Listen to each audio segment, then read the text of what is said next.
Amé, je suis en bas, tu peux venir m'ouvrir s'il te plaît?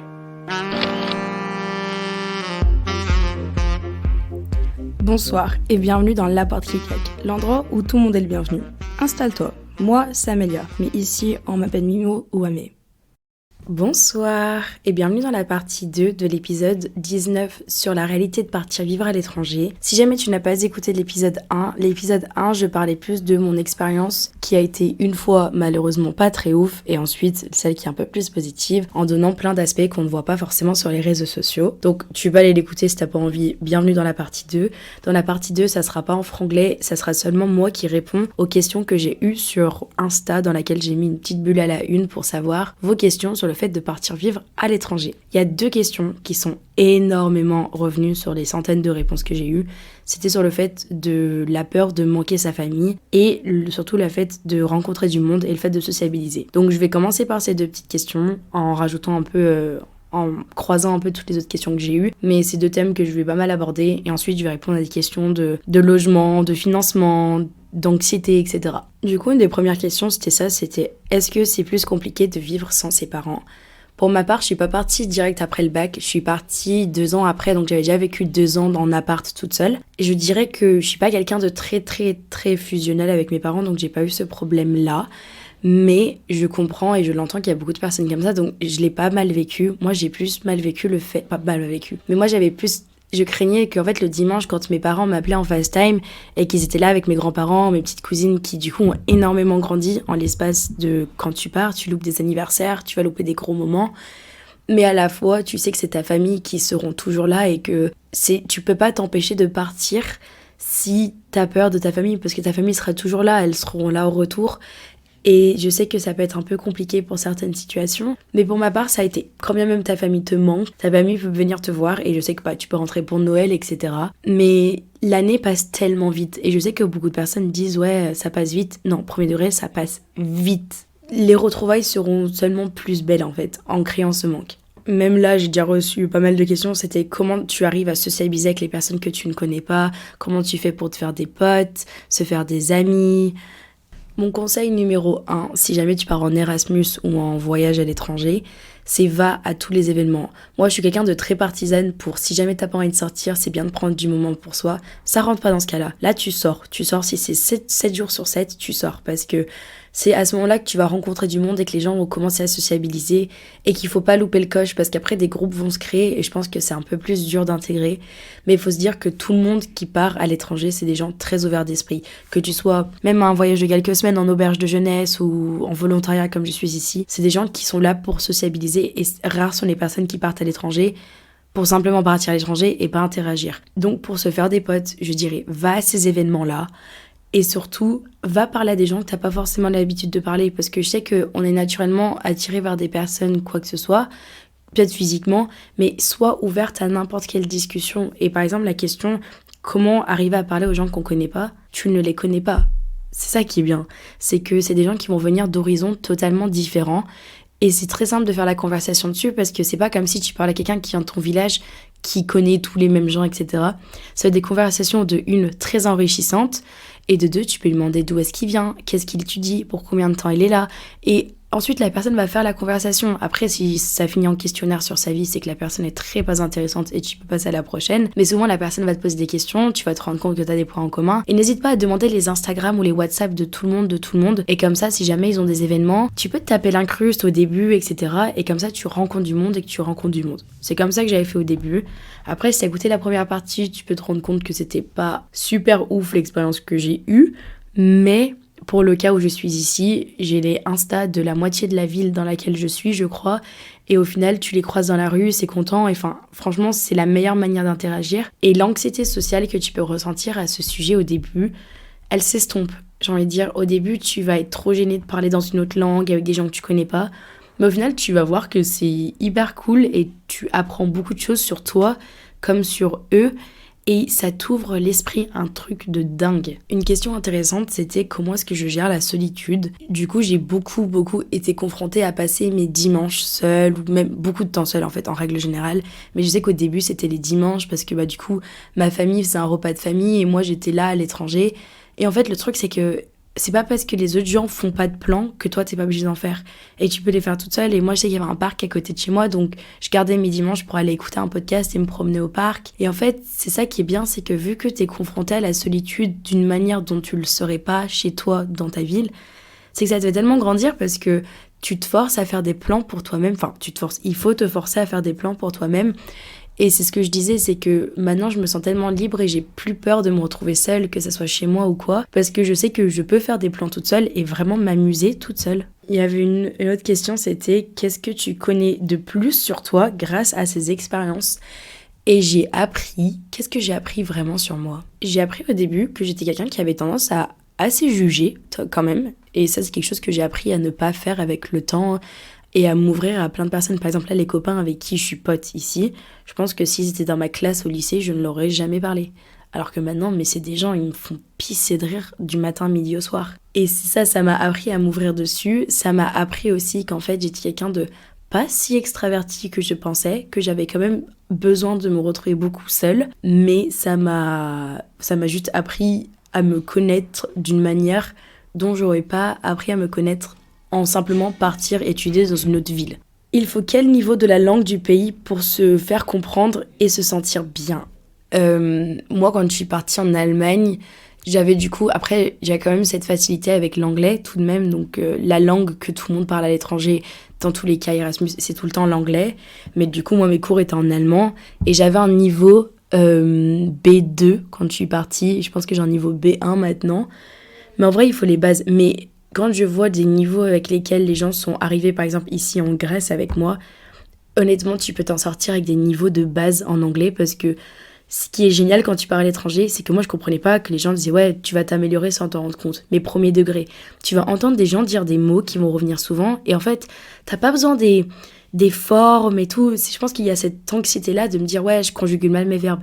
Balance tes verbes à l'infinitif. Tu t'en fous. Vraiment, mes phrases que je sors en français, en allemand, je les sortais à l'infinitif. Et quand des gens qui vont me parler en anglais, du coup moi qui ai le côté anglais, si tu me sors ta phrase avec des verbes pas conjugués et pas dans le bon ordre, moi j'en aurais rien à faire tant que je te comprends. Et en fait, au fur et à mesure, tu vas juste t'habituer à quand est-ce qu'il faut placer ces verbes-là et ça va se faire naturellement. Parce que là, moi, en tant qu'anglaise, tu me demandes quand est-ce qu'il faut que je place BING, machin. Enfin, moi, je n'ai aucune idée. Je sais juste que ça sonne normal comme nous en français. Et en fait, tu vas juste t'habituer et je pense qu'il faut bien 3 mois pour commencer à sortir des phrases. Mais honnêtement, ça se fait très naturellement. Une question super intéressante, c'était sur le fait d'être une fille. Est-ce que j'appréhendais d'être une fille à l'étranger et de pas me sentir safe, etc. Parce que du coup en France c'est pas super safe la nuit. Et bah figurez-vous qu'en Allemagne je pouvais rentrer à pied de la boîte de nuit sans avoir peur de rien. Je sais que j'ai eu de la chance parce que j'étais à Leipzig, c'était une ville assez petite et très safe. Mais c'est vrai que tu peux appréhender, moi le fait par exemple je voyage beaucoup en auberge etc. Et je crains quand même le fait de partir seule en tant que fille. Parce que, bah, mine de rien, quand tu es né dans ce sexe-là, bah, on est né automatiquement avec des désavantages parce que les hommes, c'est des chiens dans la rue, dans beaucoup de pays. Mais j'avais pas envie que ça me laisse m'empêcher de voyager. Donc certes, il faut prendre certaines précautions. Et c'est vrai que j'appréhendais beaucoup lorsque je rentrais au début. Mais je me suis rendu compte que la France, on a un sacré problème à ce niveau-là. Et après avoir voyagé dans pas mal de pays, je me rends compte qu'il y a un problème au niveau de la France. Et que certes, ce problème peut se répondre à l'international. Et je sais que j'ai des copines qui sont en Espagne qui peuvent le ressentir un peu. Mais on le ressent beaucoup plus en France. Et certes, je l'ai appréhendé. Mais au final, j'étais satisfaite et assez choquée de l'attitude des personnes à l'étranger vis-à-vis de mon attitude en France envers les autres. En termes d'argent, il y a la bourse Erasmus, si jamais tu pars en Erasmus, et là pour le volontariat, je ne paye rien, c'est-à-dire qu'on m'a payé mon vol, mon logement, et on me paye un peu sur place pour la bouffe, mais taf. Moi, avant de partir à l'étranger, j'avais travaillé pendant 3 ans et je déboursais rien. Honnêtement, j'avais pas sorti un rond de ma poche quasiment, à part pour les dépenses de base, mais j'ai économisé énormément. Et c'est la seule chose que je peux te dire, c'est de travailler avant, de prévoir ton année sabbatique ou ton voyage à l'avance pour vraiment profiter un maximum et de pas vivre sur des roulettes. Alors certes, tu ne seras jamais milliardaire et moi non plus, et je compte très clairement beaucoup mes sous, mais c'est quand même sympa de pouvoir... Moi en fait, j'ai plus une théorie, c'est Je vais pas investir dans quelque chose de matériel, genre je vais pas acheter un aimant quand je suis en vacances, mais je préfère garder ces sous-là pour avoir vraiment des expériences. En fait, j'aurais du mal à refuser une expérience, genre en mode venez on va faire du kayak là-bas, venez on va faire le musée d'Anne Frank. Enfin, c'est des expériences comme ça que j'ai vraiment pas envie de passer à côté. Et faut pas craindre de dépenser ces sous là-dedans parce que c'est des souvenirs que tu gagneras à vie. Et j'ai un dicton, c'est l'argent reviendra, mais tu n'auras plus jamais 20 ans en train de faire un tel. Et c'est vrai, par exemple, je suis allée faire du quad au Maroc, et c'est ce qu'on disait avec une copine, ça coûtait 30 €. Ça coûtait plus cher que notre logement en auberge pendant genre 4 nuits. Et on s'est dit, ok, mais on n'aura plus jamais 20 ans en train de faire du quad, nous deux, au Maroc, alors que les 30 balles vont revenir plus tard. Mais il faut juste faire gaffe, bien économiser avant, et c'est très fortement réalisable. En ce qui concerne le logement, j'ai eu de la chance parce que du coup, lorsque j'étais en Erasmus, on m'a donné un peu un logement avec, en gros, ça s'appelait le Studentenwerk. En allemand, c'était comme le Crous en France, donc j'avais juste postulé en ligne et j'avais récupéré comme ça. Et ici, on m'a donné le logement avec le volontariat. Mais beaucoup de mes copines ont trouvé leur coloc sur Facebook, il me semble. Il y a des groupes de colocs et honnêtement, faites des colocs. Faites des colocs. Si vous partez à l'étranger, vous voulez être un appart seul, c'est une très mauvaise idée. Enfin, j'ai envie de dire, tout le monde que je connais est en coloc. Et c'est la meilleure manière d'apprendre à vivre en communauté, d'apprendre à te connaître encore plus. Et au moins, comme ça, si t'as pas des potes la journée, t'as quand même des potes avec qui interagir. Parce que moi, je sais que j'ai passé des jours toute seule lorsque j'étais en Allemagne, mais j'avais une coloc qui était albanaise. Elle était beaucoup plus vieille que moi, mais on s'entendait très bien. Bon, ça allait pas être ma copine BFF Forever, mais mine de rien, d'avoir quelqu'un sur qui te reposer, c'est très très agréable. Pourtant, avant, je ne pensais pas être quelqu'un qui aimait bien les colocs. Et quand je vais retourner en France, je pense que je vais rester toute seule. Mais là, c'était très cool et je ne regrette en aucun cas. Là, je suis en coloc à 7. Et bon, hormis pour le podcast, et là, j'ai envie de les tuer parce qu'ils font du bruit. Hormis ça, en vrai, c'est trop cool. Là, ce soir, on fait un dîner international tous ensemble. Et ça, c'est... Enfin, tu le fais pas tout seul, quoi. Ou par exemple, là, les gars avec qui je suis en coloc, ils ont rencontré d'autres potes gars. Et c'est comme ça que moi, j'ai rencontré donc ces gars-là. Et dont un avec qui j'allais boire un verre ce soir. Enfin, en fait, c'est des rencontres, tu les fais via tes colocs, via des potes. Et souvent, il suffit d'une seule rencontre à l'étranger pour te faire un groupe de potes parce qu'on t'introduit par la suite. Et faut saisir toutes les opportunités que tu as pour interagir avec les gens. Une question, c'est est-ce que la nourriture me manque ? Les compotes me manquent. J'adore les compotes. Et il n'y a pas de compote à Tanger. La grenadine, enfin les sirops, ça n'existe pas à l'étranger non plus. Donc ça, c'est 2 choses qui me manquent. Mais en règle générale, non, ça va. J'aime juste pas faire les courses dans des magasins étrangers parce que je sais jamais ce qu'il faut acheter. Et j'aime pas faire les courses. Et en vrai, j'aime pas faire à manger en règle générale. Donc ça va. Mais l'avantage de la coloc, c'est que du coup, ce soir, on fait un repas international. Je vous avouerai que je vais juste faire du fish and chips parce que je vais faire le côté anglais. Mais ceux qui font à manger, genre les pizzas, les Italiens, les Espagnols, enfin bref. C'est génial. Est-ce que je me sens seule à cause de la différence culturelle et linguistique ? Ouais, je pense qu'il y a certaines choses que les autres gens peuvent pas comprendre dans ta manière de faire parce qu'au niveau culturel, il y a des trucs que... Enfin, en fait, tu le sais pas que c'est comme ça dans notre pays, même des simples codes de politesse, enfin, c'est des choses que tu sais pas. Mais c'est tellement enrichissant parce que tu sais qu'un jour tu vas... Peut-être pas, mais moi je sais qu'un jour je vais rentrer du coup... en France, je sais pas si je vais vivre en France à vie, mais dès que je reviens en France, je me sens tellement plus chez moi parce que je connais les codes, mais à la fois je me sens pas chez moi parce que j'ai découvert d'autres environnements. Mais je pense que tu peux te sentir seule, mais c'est pas quelque chose qui m'handicape, au contraire, je trouve ça très enrichissant et au fur et à mesure, je trouve ça super intéressant en fait de découvrir d'autres manières de fonctionner et d'autres modes de vie en fait. Super intéressant comme question, c'est l'appréhension de partir en couple quand tu sais que l'autre va pas rester. Alors, ce n'est pas été mon cas parce que je suis une grande célibataire, mais j'ai des copines qui sont parties en Erasmus en couple et je sais que les deux ont très bien tenu le couple et je suis pas quelqu'un qui pourrait donner des conseils là-dessus, mais le conseil d'un point de vue de célibataire, c'est si tu es célibataire pour le faire, c'est encore mieux. Pas pour le fait de pécho, mais c'est parce que tu vas te retenir dans rien. J'ai vu des gens avec qui j'étais qui étaient en couple et tu sais, qui disaient en mode non, je peux pas trop faire ça, machin, on peut pas partir en groupe avec des gars parce qu'il va être jaloux.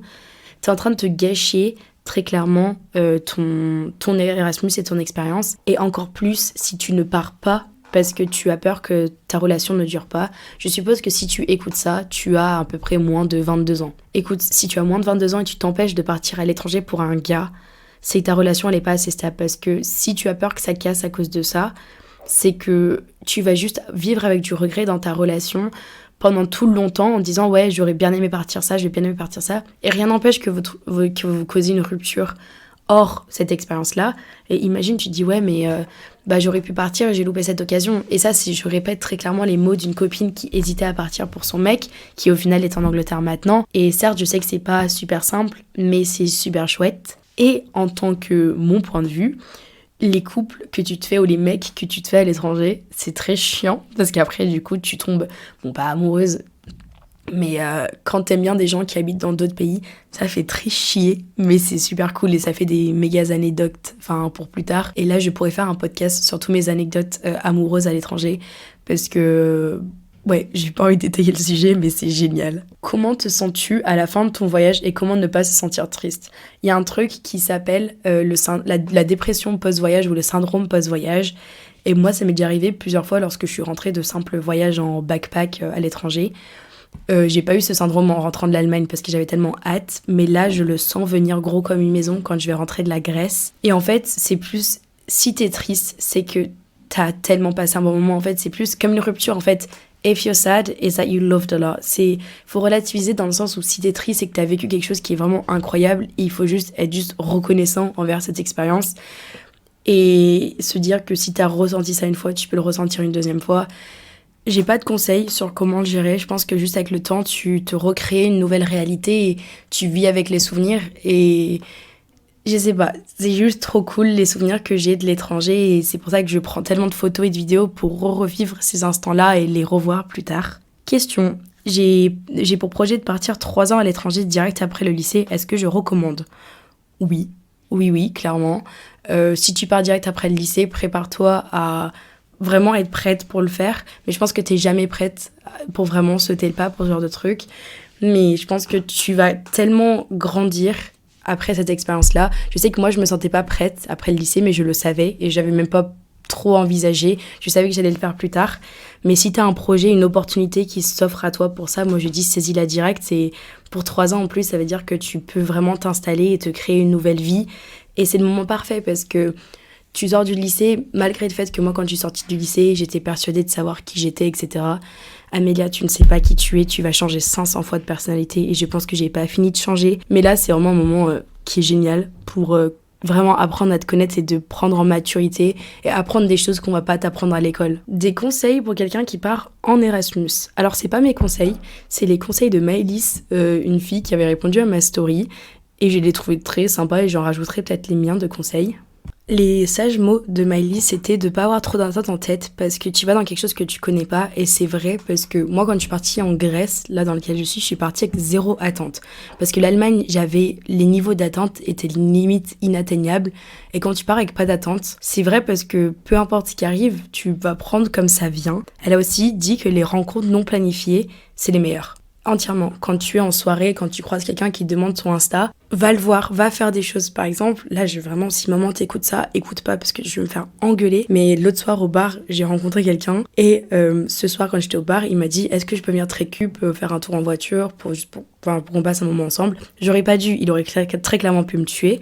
Au final, il m'a emmené dans le point le plus haut de la ville pour voir la ville de nuit en voiture. Enfin, je sais pas, c'est des expériences que j'aurais jamais eues. Au final, il m'a ramené vers mes potes et il m'a dit ouais, j'aimerais bien te revoir, etc. Enfin voilà, c'est des trucs, c'est les rencontres auxquelles je m'y attendais le moins qui sont les meilleures. Et ensuite, n'aie pas peur de faire des choses seules, parce que si les personnes n'ont pas l'habitude de forcément faire ces choses-là, et c'est ça, ne te limite pas à ce que les autres veulent faire, fais des choses seules. Si toi t'as envie de prendre un Flixbus pour partir à Amsterdam, ou si t'as envie de prendre un vol pour aller ici, fais-le tout seul, parce que te retiens pas de le faire si d'autres gens ne sont pas prêts à faire ces expériences-là. Là, j'ai 500 questions, vraiment, c'est les rencontres, les proches.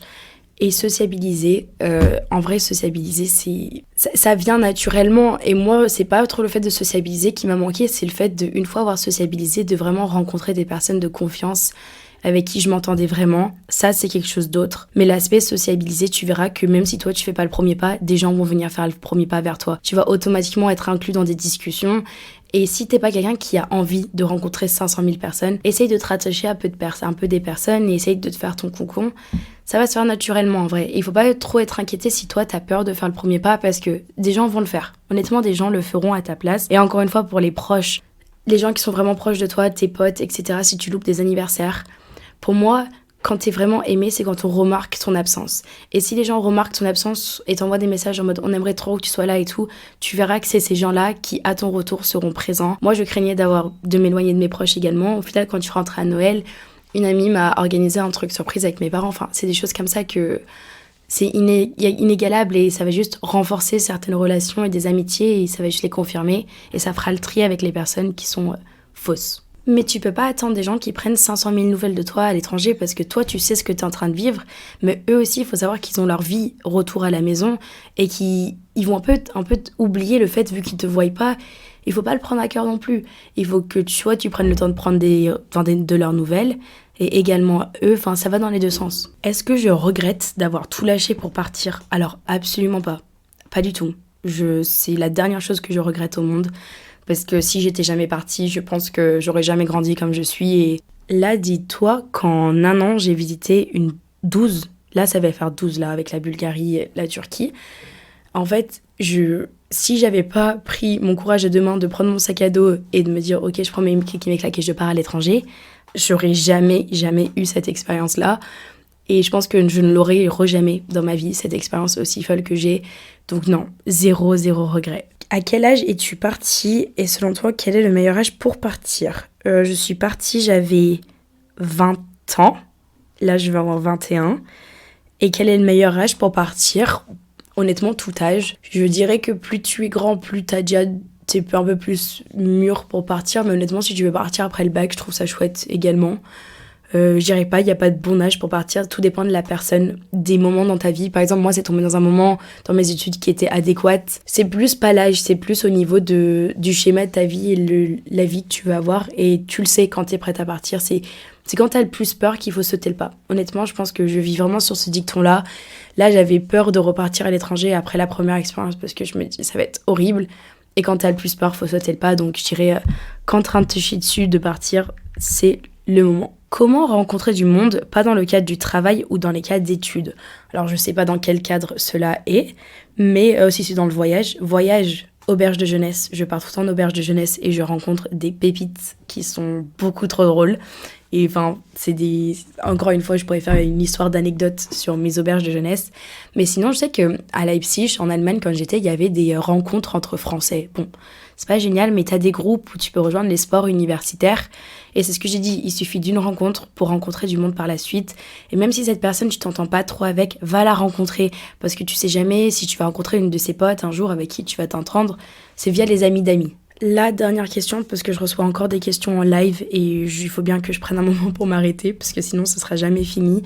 Mais la dernière question c'était est-ce que je me sens pas trop seule quand il y a personne ? Enfin, est-ce que je m'ennuie ? Plutôt, ouais, est-ce que je m'ennuie ? Et non, enfin, j'ai appris à pas m'ennuyer. Par exemple, j'ai lancé ce podcast. T'apprends à faire des choses seule. Alors certes, tu peux t'ennuyer peut-être de temps en temps, mais j'ai juste appris à vivre seule alors que j'étais quelqu'un l'année d'avant, où j'avais vraiment besoin de constamment être avec du monde. Et t'apprends à découvrir des loisirs. Et ça, c'est trop fun.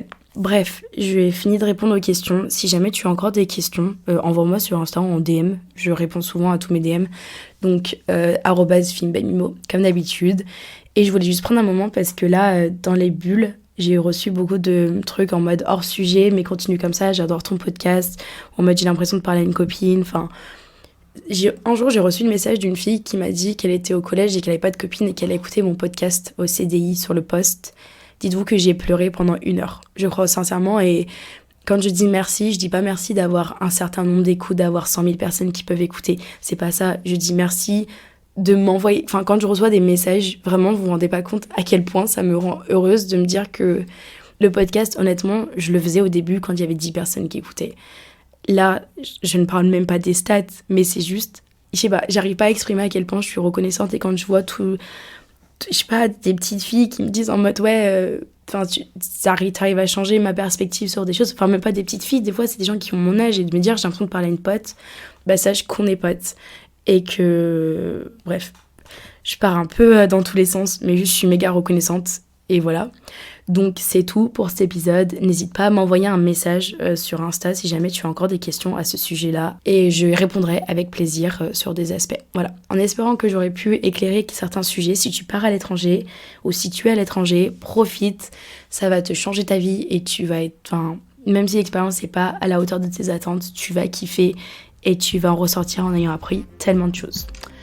Je te fais plein de bisous et on se dit à la semaine pro.